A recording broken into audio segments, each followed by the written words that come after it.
بات یہ ہے کہ یہ ماں سے جو لوگ دور ہو گئے ہیں، باپ سے جو لوگ دور ہو گئے ہیں، ان کا بھولا ہوا سبق ان کو یاد دلایا جا رہا ہے، ان کا بھولا ہوا سبق انہیں بتایا جا رہا ہے۔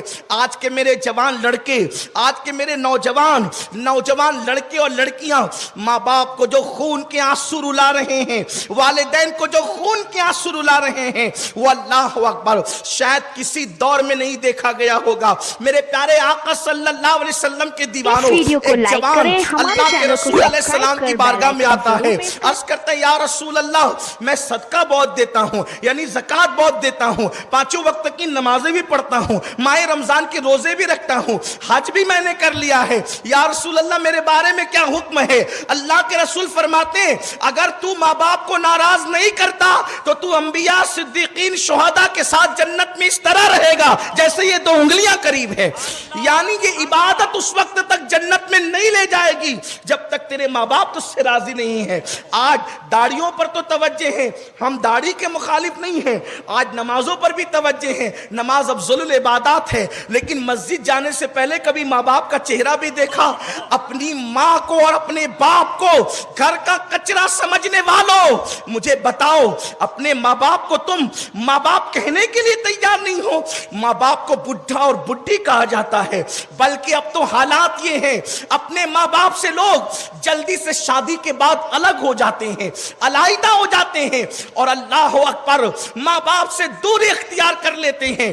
آج یہ حدیث پاک سنیے، میں پھر کہتا ہوں وقت کی قلت کی پیروں میں زنجیر ہے، لیکن صرف دل کا درد آپ کے سامنے پیش کرنا چاہتا ہوں۔ ماں کو دوسروں کے بھروسے چھوڑنے والوں، باپ کو دوسروں کے بھروسے چھوڑنے والوں، میں نہیں پالوں گا میری ماں کو تو میرا بھائی پالے گا، میرا بھتیجا پال لے گا، دوسرا بھائی پالے گا، تیسرا بھائی پالے گا۔ میں کہتا ہوں کیسا المیہ ہے، جب بچے چھوٹے ہوتے ہیں تو سب کہتے ہیں میری ماں، میری ماں، میری ماں، اور جوان ہو جاتے ہیں علاج کی بات آئے تو تیری ماں، خدمت کی بات آئے تو تیری ماں، رکھنے کی بات آئے تو تیری ماں۔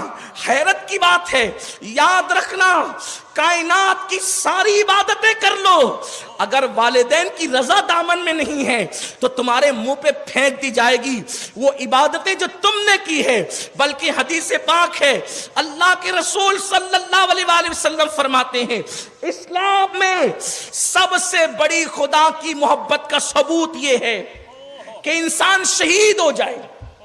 شہید کا معنی ہوتا ہے گواہی دینے کے، تو شہید کو جو سر کٹا دے اللہ کی راہ میں، جان دے دے، اس کو شہید اس لیے کہتے ہیں کہ اس نے اللہ کی محبت کی گواہی دے دی ہے۔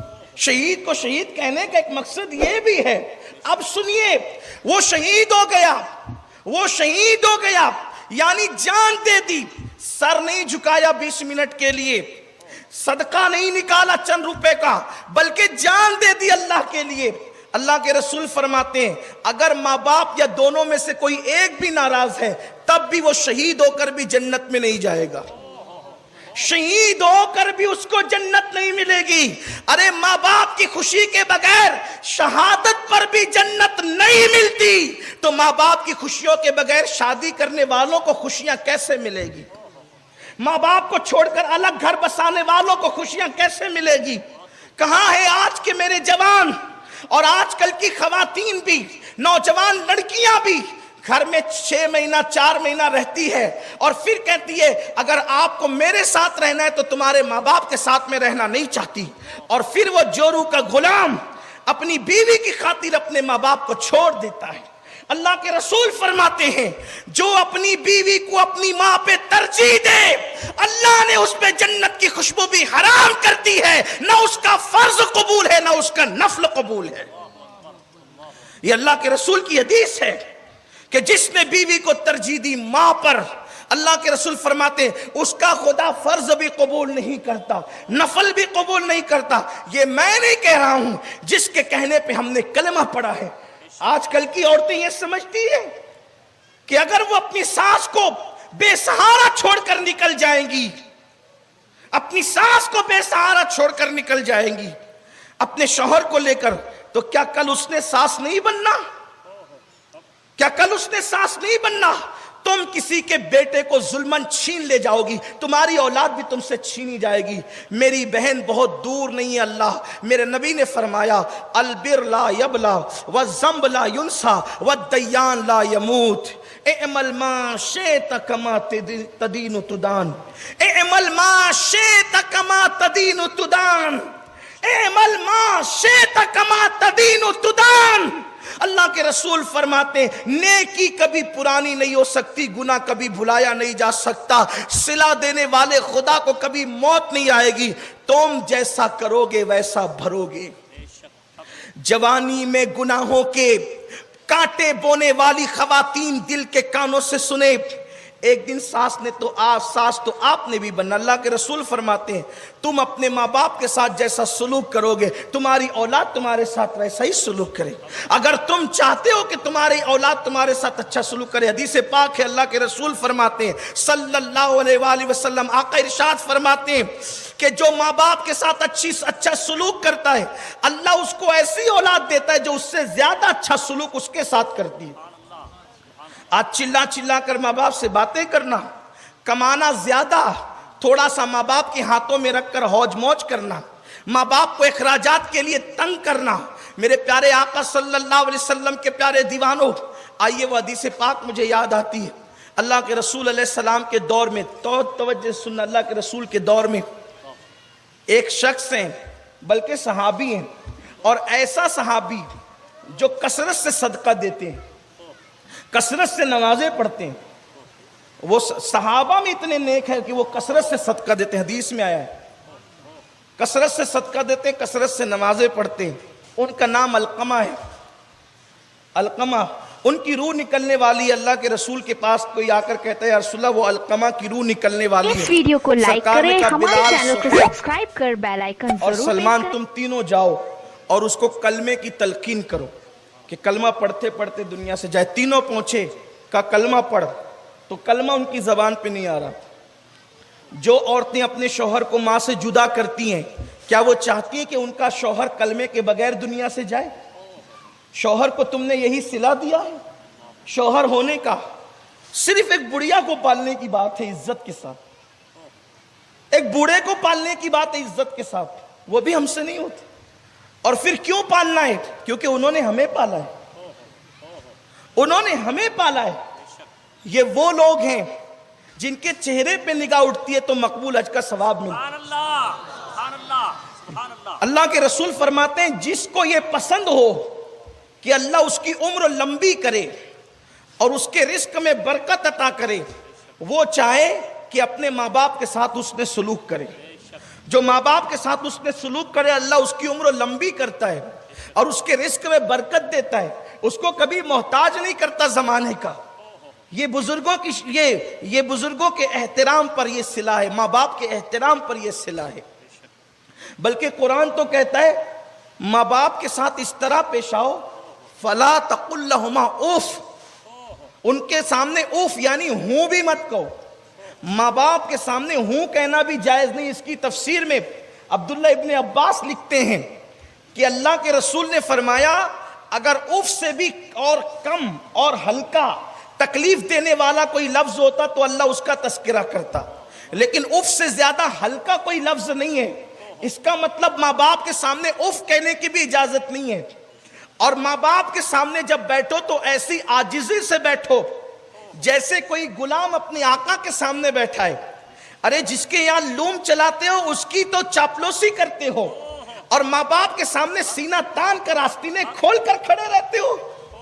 ترقی کرنے چلے ہو، کس کو ترقی ملے گی؟ ماں باپ کے گستاخوں کو، جن کو شہید ہو کر بھی جنت نہیں مل سکتی، ان کو دنیا میں کیا خاک ترقی ملے گی؟ ترقی کا اسی کا مقدر ہے جس کے دامن میں ماں باپ کی دعا ہے۔ سب کی چاپلوسیاں کرتے ہو، کبھی ماں باپ کے سامنے بھی تو غلاموں کی طرح رہو، ان کے سامنے بھی تو کبھی ماں باپ کے سامنے بھی تو کبھی عاجزی کرو۔ اللہ نے فرمایا ان کے سامنے اوف بھی مت کرنا، یعنی ہوں وہ کوئی جواب دینا بک بک کرے نا، ہنسنا نہیں، ہوں نہیں کرنا۔ اگر وہ بیٹھے ہو تو ان کے سامنے کتاب پڑھنا بھی بے ادبی ہے، اور تو کون سی کتاب پڑھ سکتا ہے؟ تو کون سی کتاب پڑھ سکتا ہے ماں باپ کے سامنے بیٹھ کر؟ لا کتنی بڑی بھی کتاب، اس کے کتنے صفحات پڑھ سکتا ہے؟ پڑھ اور مجھے بتا اس پہ ثواب کتنا ملے گا۔ ارے کتاب میں درجنوں گھنٹے نظر لگا کر تجھے جو ثواب نہیں مل سکتا، ایک سیکنڈ میں ماں کا چہرہ دیکھنے پہ ملے گا، کیونکہ اللہ کے رسول نے کہا ماں باپ کے چہرے کو محبت سے دیکھو تو مقبول حج کا ثواب نصیب ہوتا ہے۔ سوچو تو صحیح۔ اسی لیے وہاں کتاب نہیں پڑھنا، وہاں بیٹھ کے کتاب نہیں پڑھنا، وہاں تو ان کا چہرہ پڑھنا ہے۔ اس لیے کہ کتابیں پھر پڑھی جا سکتی ہے، لائبریریاں زندہ رہے گی، لیکن وہ چہرہ قبر میں چلا گیا تو پھر کبھی پڑھا نہیں جا سکتا۔ لوگ صرف نماز روزہ حج و زکوٰۃ کو دین سمجھتے، ماں باپ کی قدر بھول گئے، ماں باپ کی قدر فراموش کر گئے۔ میں تو دیکھتا ہوں کہ جو دینداری کے ٹائٹل لے کے پھرتے ہیں ان کے پاس بھی اب میں ماں باپ کی قدر نہیں دیکھتا، ان لوگوں کے پاس بھی وہ قدر نہیں ہے جو حدیث میں آئی ہے۔ جو حدیث میں پڑھ رہا ہوں میں نہیں دیکھ رہا ہوں، شاید میری نظروں میں کوئی کوتاہی ہو گئی ہو، لیکن بہرحال مجھے نظر نہیں آ رہا ہے۔ حضرت یوسف علیہ السلام باپ کے آنے پہ اٹھ کر کھڑے نہ ہوئے تو قدرت نے کہا یوسف اب کے بعد تیری نسل میں کوئی نبی پیدا نہیں ہوگا۔ اپنے ابا بھی آتے ہیں، لیڈروں کے لیے کھڑے ہونے والوں کبھی باپ کے لیے بھی کھڑے ہوئے ہو؟ لیڈروں کے لیے کھڑے ہونے والوں کبھی ماں کے لیے بھی اٹھ کے کھڑے ہوئے ہو تعظیم میں؟ جناب یوسف علیہ السلام، لیکن اس کے بعد حضرت یوسف علیہ السلام کو اولاد ہی نہیں ہوئی۔ اللہ کی شان یہ، اس سے پہلے اللہ نے 10 بیٹے دیے، 10 کے 10 نبی ہوئے، بعد میں نبوت تو خاندان میں، لیکن اس کے بعد کوئی بیٹا نہیں ہوا۔ آپ کیا سمجھتے ہیں ماں باپ کو؟ گھر کا کچرا، لوگوں کے سامنے عاجزی کرتے ہو دکھاوے کی، کبھی ماں باپ کے سامنے بھی اتنی پیور محبتیں کہیں نہیں ملے گی آپ کو۔ ہر محبت میں مفاد پوشیدہ ہے۔ یہ وہ دیکھو، میں نے یہ بات تمہیں پہلے بھی سمجھائی تھی، شاید آپ بھول گئے ہو یا یاد نہ رکھا ہو۔ ہر آدمی اپنی صفات سے محبت کرتا ہے، کوئی اپنی ذات سے محبت نہیں کرتا۔ مقرر سے کیوں محبت ہے؟ کہ وہ مقرر ہے، صفت ہے۔ قاری سے کیوں محبت ہے؟ قرات کرتا ہے، صفت ہے۔ عالم سے کیوں محبت ہے؟ علم ہے، صفت ہے۔ اپنی ذات سے کوئی محبت نہیں کرتا۔ مطلب اگر یہ ذات سے محبت کرتے تو جب ننگے گھومتے تھے تب انہوں نے محبت کیوں نہ کی؟ کھڑے پیشاب کرتے تھے بستر میں تب انہوں نے محبت کیوں نہ کی؟ تب تو لوگ نفرت کرتے تھے، ناک بند کرتے تھے بدبو دیکھ کر۔ لیکن اس وقت تو جب ہم جاہل تھے، عالم نہ تھے، قرات کرنا نہ جانتے تھے، ادب نہ جانتے تھے، یعنی اس وقت تو صفات نہیں تھی، صرف ذات تھی، تب کسی نے اپنی جان سے زیادہ پیار کیا تو اسے ماں باپ کہتے ہیں۔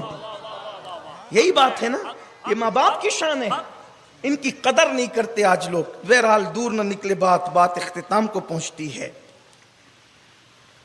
کہ حضور نے 3 صحابہ کو بھیجا، حضرت سلمان، بلال، صہیب رضوان اللہ تعالی علیہم اجمعین۔ گئے کلمہ پڑھ، نہیں پڑھ پا رہے تھے کلمہ۔ کون؟ نبی کے صحابی، روئے زمین پر سب سے افضل ترین مخلوق کا نام ہے صحابی۔ انبیاء کے بعد ان جیسی مخلوق نہیں ہے، انبیاء کے بعد ان سے بڑی مخلوق انسانوں میں روئے زمین پر نہیں ہے، وہ شان والے لوگ ہیں۔ لیکن یہ مسلمانوں کے لیے عبرت۔ بلال حبشی آئے، یا رسول اللہ صلی اللہ علیہ وسلم، القمہ کثرت سے صدقہ دیتا تھا، نمازیں پڑھتا تھا، روزے رکھتا تھا، بہت نیک تھا، لیکن وہ کلمہ نہیں پڑھ پا رہے۔ حضور علیہ السلام فرماتے ہیں اس کی امی ہے؟ جی یا رسول اللہ ہے۔ قاصد کو بھیجا، اگر تم آنا پسند کرو تو میری بارگاہ میں آؤ، اور اگر تمہیں تکلیف ہو تو میں خود آتا ہوں۔ ان کی ماں لکڑی لے کر کھڑی ہو گئی، کہا میرے مصطفیٰ کریم کا حق یہ ہے کہ ہم اس دربار میں حاضری دیں، اس لیے کہ ان کی بارگاہ کی حاضری سے بڑی عبادت اور کیا ہے؟ اللہ اکبر۔ تو ان کی ماں لکڑی ٹیکتے ہوئے آئی، سرکار نے فرمایا تو جھوٹ بول یا سچ بول، مجھے بتا دیا گیا ہے حقیقت کیا ہے، لیکن بتانا سچ کہ تیرے بیٹے سے تو راضی ہے کہ ناراض؟ عرض کی یا رسول اللہ میں اس سے ناراض ہوں۔ سرکار فرماتے ہیں اب میں تیرے بیٹے کو آگ میں جلا دوں گا زندہ۔ انہوں نے، ماں کی ممتا تھی، ممتا تڑپ گئی، عرض کی یا رسول اللہ ایسا نہ کریں. سرکار فرماتے ہیں کہ اگر تو اس کو معاف کر کے راضی نہیں ہوگی تب تو وہ جہنم میں جلنا ہے اس کو, تو ایک کام کر تو اس کو معاف کر دے. کہا حضور میں نے معاف کر دیا. سرکار نے حضرت بلال سے کہا بلال کہیں ایسا نہ ہو کہ زبان سے معاف کر کے دل میں اندر ہی اندر ناراض ہو, اس کی رضا یا ناراضگی گھر جا کے پتہ چلے گی. اس نے واقعی معاف کیا یا نہیں کیا اس کے گھر جا کے پتہ چلے گی. جا دیکھ گھر میں کیا حال ہے. جب گئے تو دیکھا کہ علقمہ کلمہ پڑھ رہے ہیں, لا الہ الا اللہ محمد الرسول اللہ, لا الہ الا اللہ محمد الرسول اللہ. علقمہ کلمہ پڑھ رہے, دوڑ کیا یا رسول اللہ وہ تو کلمہ پڑھ رہا ہے. سرکار فرماتے ہیں ماں راضی ہو گئی, اس کی علامت یہ ہے. ان کا انتقال ہو گیا. سرکار نے فرمایا غسل دو, اب توجہ, غسل دو, کفن پہناؤ, میں خود جنازے میں شرکت کروں گا. علقمہ پر میرے ماں باپ قربان, ہزاروں نیکوں کی نیکیاں قربان کہ حضور جس کے جنازے میں شرکت کے لیے آئے. حضور جنازے میں آئے, قبر میں دفن کیا, اور دفن کرنے کے بعد قبر کے پاس کھڑے ہو کے اعلان کیا, لوگوں اگر تم نے اپنی بیوی کو اپنی ماں پر اپنی بیوی کو ترجیح دیا تو اس پر اللہ کی, رسول کی اور سارے فرشتوں کی لعنت ہے. اگر تم نے بیوی کو ترجیح دیا ماں پر تو تم پر, اس شخص پر جس نے ترجیح دیا ہے بیوی کو ماں پر, اللہ کی, رسول کی, سارے فرشتوں کی لعنت ہے. اور پھر فرماتے ہیں نہ اس کا فرض قبول ہے نہ اس کا نفل قبول ہے. اب آپ سے پوچھتا ہوں, بیوی بیمار پڑے تو ہم کتنی جلدی لے کر دوڑتے ہیں دوا خانے میں. ماں بیمار پڑے تو یہی چستی دکھاتے ہیں. بیوی مطالبہ کرے تو کتنی جلدی. میں یہ نہیں کہتا بیوی کا مطالبہ پورا نہ کرو, اس کے بھی حقوق ہیں جو میں بیان کر چکا ہوں, اگلی نشستوں میں بیان ہو گیا ہے. آپ کوئی مفہوم مخالف مراد نہیں لیں گے. لیکن آپ سے پوچھتا ہوں, بیوی سے بڑا حق تو ماں کا تھا نا, ماں کا تھا. لیکن آپ نے کیا کیا, بلکہ اب وہ نوجوان لڑکے جو پسند کی شادیوں کے چکر میں ماں باپ کا دل دکھاتے ہیں, ان کو اہمیت نہیں دیتے, ان سے بھی میری گزارش ہے خدا کے لیے ایسا نہ کریں. بات سمیٹتے ہوئے اب آخری بات عرض کروں. دیکھو اگر ماں باپ ہمیں کسی بات کا حکم دیں, چاہے اس میں اپنا جتنا بڑا نقصان ہو, لیکن وہ حکم غیر شرعی نہ ہو, اس پہ عمل کرنا ہمارے لیے ضروری ہے. جیسے ماں باپ کہہ دے بیٹا تو نے حج فرض کر لیا ہے, اب تو نے نفل حج کے لیے نہیں جانا ہے, تو آپ کو حج کرنے میں جتنا ثواب ملنے والا تھا نفل, ماں کے کہنے پہ عمل کرنے میں اس سے زیادہ ثواب آپ کو رکنے میں ملے گا. یہ بات ہے. آپ نفل نماز پڑھ رہے تھے, ماں کو ضرورت تھی, پتا تھا کہ آپ نفل پڑھ رہے ہیں, ماں نے کہا بیٹا ادھر آ, مجھے تیری ضرورت ہے. فقہا کہتے ہیں نفل نماز توڑ دے اور ماں کی بارگاہ میں حاضر ہو جائے, ان کی خدمت کرے. یہ ہے اپنے اسلام کا فرمان. تو اب بتاؤ, آپ کہتے ہیں کہ میں اپنی پسند کی کروں گا, اس میں ماں باپ سے پوچھتے نہیں. لڑکیاں لے کر کے بھاگنے کا سسٹم آج بہت بڑھتا جا رہا ہے. یہ طوفان ہے, اس کو روکنا بہت ضروری ہے. یاد رکھنا, جس شادی میں ماں باپ کی خوشی نہیں, اس میں بلائیں نازل ہوتی رہے گی. اس لیے کہ شہید ہو کے جنت نہیں مل سکتی تو شادی کے بعد خوشی کیا مل سکتی ہے. ماں باپ جو کہہ دے عمل کرو. بلکہ قرآن میں ہے, اگر تمہارے ماں باپ تم کو شرک کا حکم دیں کہ تو شرک کر, سرکار فرماتے ہیں, قرآن کی آیت بھی ہے کہ تمہیں شرک نہیں کرنا, لیکن ان کے کہنے پہ شرک تو تم نہیں کر سکتے. مگر اب یہ نہیں کہ انہوں نے شرک کی طرف دعوت دی تو ان کو چھوڑ کے بھاگ جاؤ, یہ خاص بات ہے. شرک کی طرف بلا رہے, اب ان کو مارو پیٹو کہ یہ تو ہمیں مشرک بنانا چاہتے. نہیں, اللہ فرماتا ہے, حضور بھی فرماتے ہیں, شرک کی طرف بلاتے ادھر مت جانا, لیکن دنیاوی معاملے میں ان کے ساتھ حسن سلوک کرنا, ان کی خدمت کرنا, ان کو خرچہ دینا, ان کو کھانا دینا, ان کو پانی دینا, ان کو کپڑا دینا, ان کے اخراجات پورے کرنا. اللہ کے رسول علیہ السلام فرماتے ہیں, میرے صحابہ کیا میں تم کو نہ بتاؤں کہ سب سے بڑا گناہ کیا ہے؟ حضور کہتے ہیں سب سے بڑا گناہ کیا ہے؟ سب سے بڑا گناہ کیا ہے؟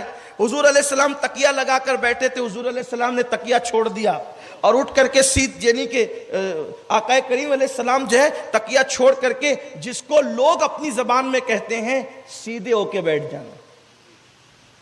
میرے نبی جس حیت میں ہے وہی سیدھی حیت ہے, لیکن لوگ جس کو کہتے ہیں اپنے الفاظ میں سیدھے ہو کے بیٹھ جانا, حضور اس کیفیت میں آ گئے.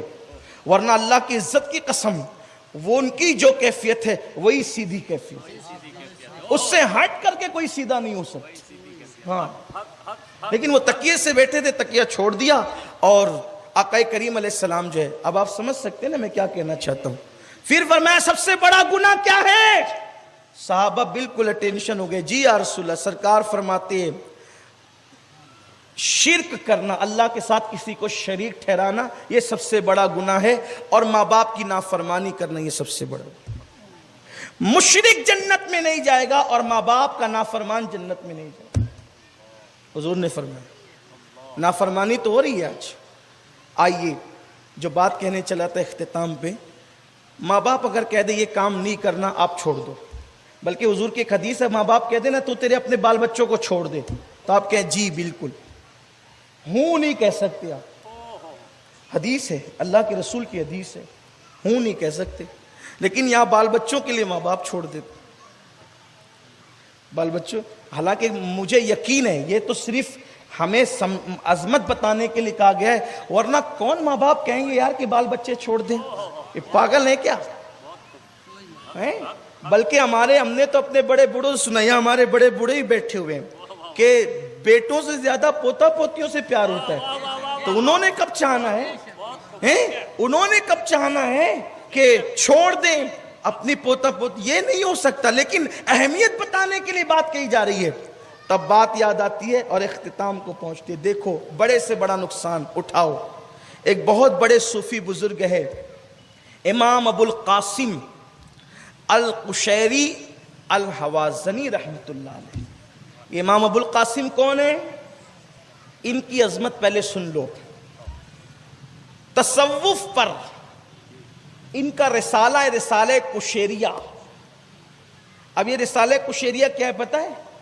بندہ نواز گیسو دراز اس کو پڑھتے تھے علم حاصل کرنے کے لیے، مخدوم اشرف جہانگیر سمنانی پڑھتے تھے اس کو طریقت کی منزلیں جاننے کے لیے۔ اور اس رسالے کی شان یہ ہے کہ صوفیہ فرماتے ہیں رسالہ کشیریہ جس گھر میں رکھا جائے اس میں چوری بھی نہیں ہوگی، اس میں آگ بھی نہیں لگے گی، یہ ہے رسالہ کشیریہ، بارگاہ رسالت میں مقبول۔ اس کے مصنف کا نام ہے امام ابو القاسم القشیری۔ اس کی شرح لکھی ہے بندہ نواز گیسو دراز نے، بڑے بڑے بزرگوں نے اس کی شروحات لکھی ہے۔ امام غزالی جیسے لوگ اس کو پڑھتے ہیں، شیخ ابو طالب مکی جیسے لوگ اپنی کتابوں میں اس کا حوالہ دیتے ہیں، شیخ شہاب الدین عمر سہروردی جیسے لوگ، حضرت بابا فرید الدین گنج شکر جیسے لوگ، سرکار غریب نواز جیسے لوگ اس کتاب کو اپنے مطالعے میں رکھتے ہیں۔ اب اس سے پتا چلا کہ جس کتاب کی اتنی اہمیت ہے، کتاب کے مصنف کی اہمیت کتنی ہوگی۔ یہ امام ابو القاسم کشیری ہے۔ لیکن آپ کی معلومات کے لیے بتا دوں، اہل علم جانتے ہیں کہ یہ کسی مدرسے میں پڑھا ہوا عالم نہیں ہے۔ یہ امام ابو القاسم کشیری کسی مدرسے میں پڑھا ہوا عالم نہیں ہے یہ، اور یہ ہے 1000 کتابوں کے مصنف، یہ ہے 1000 کتابوں کے مصنف، لیکن کہیں پڑھا نہیں۔ اس کی وجہ کیا بنی؟ اسی پہ بات ختم۔ اس کی وجہ کیا بنی؟ اسی پہ بات ختم۔ میرے پیارے آقا صلی اللہ علیہ وسلم کے دیوانوں، اور جہاں سے پڑھ رہا ہوں حوالہ ہے امام جلال الدین سیوطی خاتم الحفاظ کا۔ اس بات کو جو میں پڑھ رہا ہوں یہ امام جلال الدین سیوطی خاتم الحفاظ نے لکھا ہے۔ امام جلال الدین سیوطی رحمت اللہ علیہ لکھتے ہیں کہ یہ امام ابو القاسم القشیری الحوازنی، ان کو بچپن میں حصول علم کا بڑا شوق تھا، اتنے علم کا ذوق و شوق تھا کہ آپ نے اپنی امی سے کہا امی جان میں علم سیکھنے کے لیے دوسرے شہر جانا چاہتا ہوں تاکہ علم کی پیاس بجھا سکوں۔ ماں نے کہا ٹھیک ہے بیٹا جا، اور اس کے بعد یہ جیسے ہی گھر سے نکلے تو ماں نے کہا اللہ تو جانتا ہے کہ میرے بیٹے کے بغیر میں رہ نہیں سکتی، میرے بیٹے کے بغیر ایک لمحہ رہنا میرے لیے قیامت ہے، اللہ تجھ سے دعا ہے کہ کوئی ایسے سبب بنا دے کہ میرا بیٹا واپس آ جائے اور میرا بیٹا میرے ہی پاس رہے۔ ایسی حالت میں ایک منزل پر چلے تھے کہ ان کو استنجا کی حاجت ہوئی، آپ نے اپنے دوست سے کہا آگے بڑھیں گے بعد میں استنجا کر کے آتا ہوں۔ استنجا کے لیے گئے، وہاں ان کے کپڑے خراب ہو گئے، کپڑے خراب ہوئے تو سوچا خراب کپڑے لے کر آگے بڑھنے سے اچھا ہے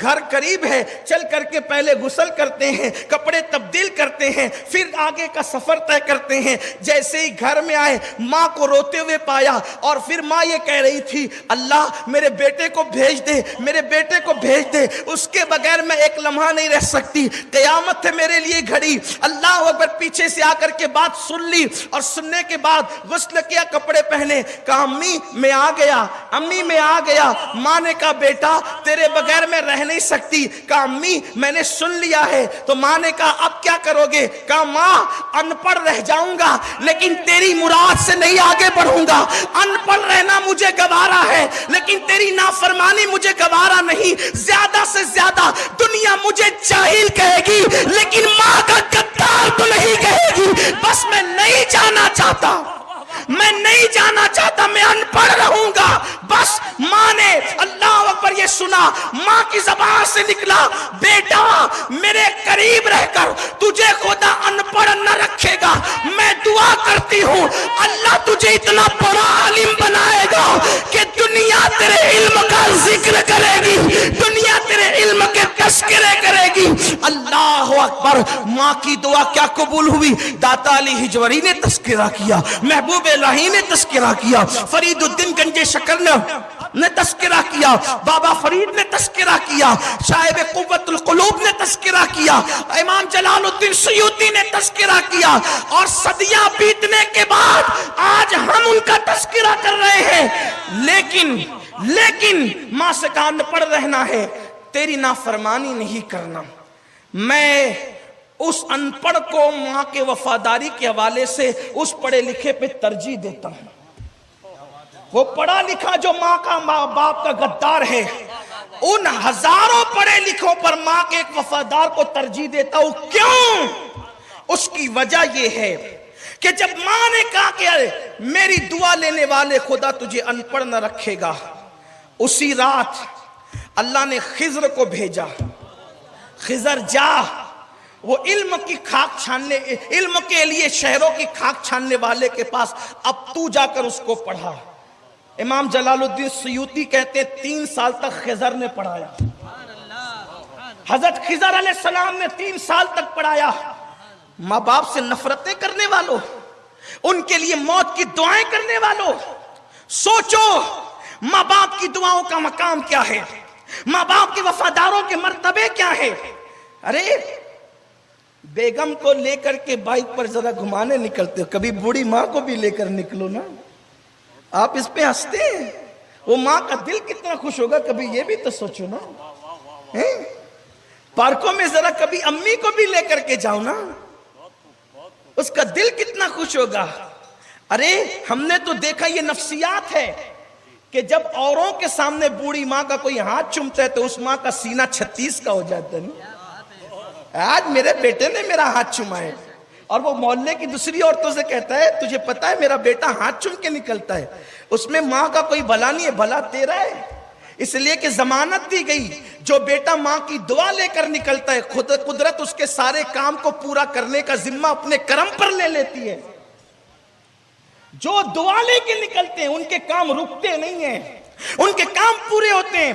اللہ نے خضر کو بھیجا۔ خضر کون ہے یار؟ جہاں جناب موسیٰ جاتے ہیں علیہ السلام، اس خضر کو بھیجا امام قشیری کو پڑھانے کے لیے، امام بنانے کے لیے قشیری کو بھیجا، قشیری کے پاس پڑھانے کے لیے حضرت خضر کو بھیجا۔ خضر آئے، 3 سال تک اتنا مضبوط پڑھایا کہ یہ بن گئے امام القشیری۔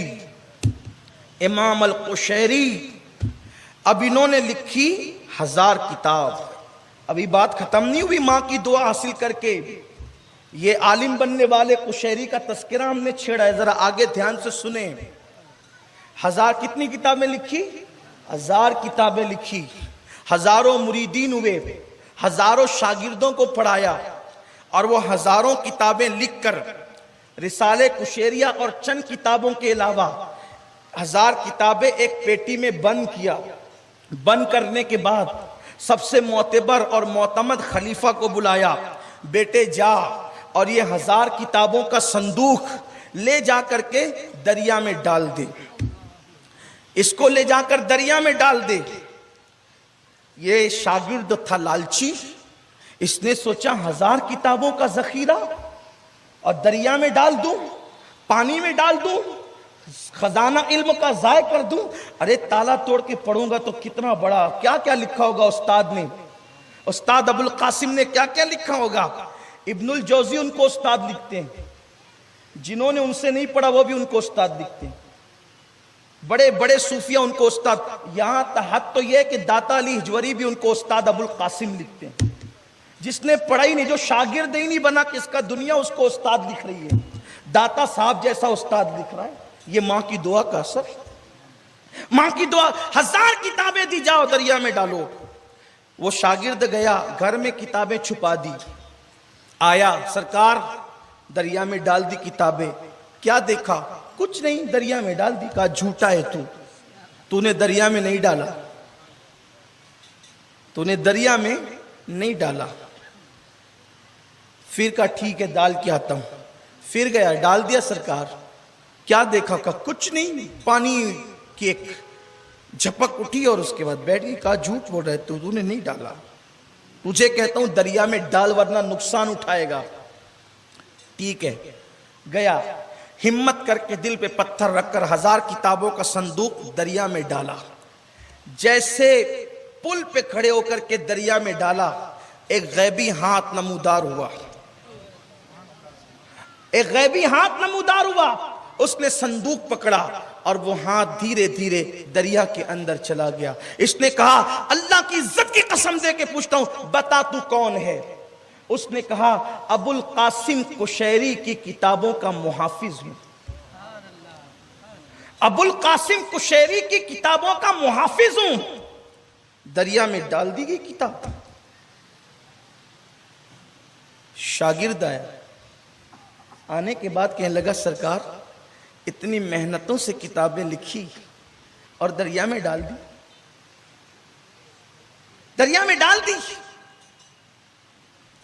امام ابو القاسم قشیری کو اس نے کہا تو صحیح، آپ نے فرمایا ذرا اس سے پوچھتا نا جو محافظ تھا میری کتابوں کا، تو وہ کتابیں کب کام آئے گی، اس سے پوچھتا تو صحیح۔ شاگرد نے پوچھا اللہ کی عزت کی قسم بتا ابو القاسم قشیری کی کتابوں کے محافظ بتا، یہ کتابیں اب دریا میں گئی تو کام کب آئے گی؟ تو کہا سن، جس وقت قیامت کے قریب حضرت عیسیٰ علیہ السلام زمین پہ نزول کریں گے تو چونکہ نزول عیسیٰ اس وقت ہوگا، پہلے زمین پر ساری اسلامی حکومتیں ختم ہو جائے گی، علماء کو شہید کر دیا جائے گا، کتابوں کو زمین دوز کر دیا جائے گا، کتابوں کو ختم کر دیا جائے گا، یعنی پہلے کفر کا ایک دور ہوگا، پھر اس کے بعد اسلام کا دور آئے گا۔ تو جب جناب عیسیٰ آئیں گے اور مسلمانوں کا غلبہ ہو جائے گا تو اس وقت اب شریعت محمدی کیا ہے اس کو معلوم کرنے کے لیے لوگ کتابوں کی تلاش میں ہوں گے، لوگ کتابیں ڈھونڈیں گے، وہ جناب عیسیٰ سے کہیں گے عیسیٰ شریعت محمدی ہے کیا، تعلیم مصطفیٰ ہے کیا؟ ساری کتابیں تو اگلے لوگ جلا چکے، ساری کتابیں تو اگلے لوگ ختم کر چکے، اب ہم سیرت محمدی دیکھیں تو کون سی کتاب، شریعت محمدی دیکھیں تو کون سی کتاب؟ تو حضرت عیسیٰ اللہ سے کہیں گے مولا تیرے بندوں کو ہدایت اور رہنمائی کے لیے کتابیں چاہیے۔ اللہ فرمائے گا فلاں دریا پہ جاؤ اور 2 رکعت نفل نماز پڑھو اور دعا کرو، پھر ہمارا کرشمہ دیکھو۔ تو اس وقت اس دریا کے پاس جس میں ڈالی گئی ہے کتابیں، وہاں جناب عیسیٰ 2 رکعت نماز پڑھیں گے اور قوموں کی معلومات میں اضافے کے لیے حضرت عیسیٰ دعا کریں گے، پھر وہی ہاتھ باہر نمودار ہوگا اور وہ 1000 کتابوں کا صندوق نکلے گا، اور وہ صندوق نکلنے کے بعد اس وقت وہ امت محمدیہ کے کام آئے گی کتابیں۔